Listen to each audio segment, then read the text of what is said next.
Well, look what we have. Oh my God, this is a very, very delicious pancit with sardines. Wow, look at that. It's really very delicious and it's really very yummy. Oh, and of course, that's not all. Dahil mabait kang asawa, I prepared a delicious sausage for you. Yeah.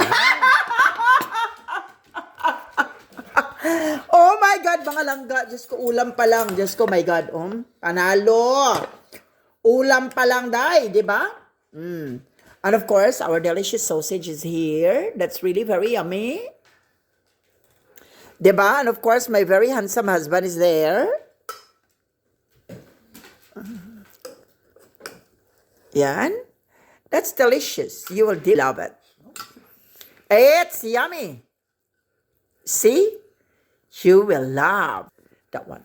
So ano pang inaantay natin mga langga? Bilang isang asawa, kailangan nating alagaan at mahalin ang ating mga mahal para tuloy-tuloy ang ating mana. Diba? Hindi pwedeng bawiin ang mana kasi nagawa na ang mana natin. Kailangan lang natin magpakabait sa ating asawa at alagaan sila ng bongga. Kaya naman, let's eat everybody. So ayan. So we have a little amount of rice. So since the pansit ang ating pagkain today, delicious. Pack. Lami? Lami, it's hot. Yeah, it's really hot. Pansit sa bato. This is a delicious pansit from our country, the Philippines. Sardinas ang hinalo ko kasi alam nyo na. Lami ang sardinas. Look what we have. And of course, partneran natin ng sausage. My God.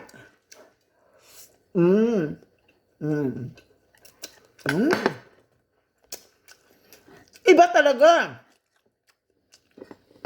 Pag si Angela ang magluto dahil.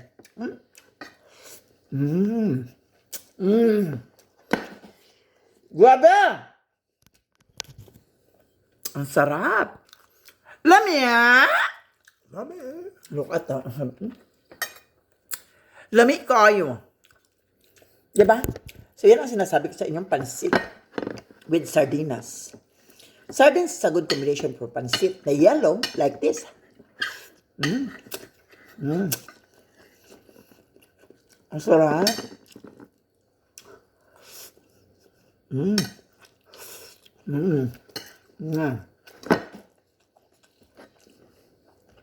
It's really perfect.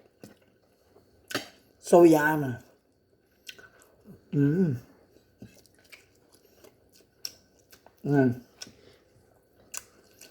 Perfecto.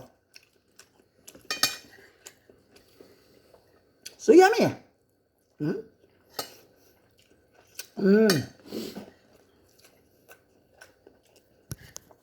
Grabe ang sarap.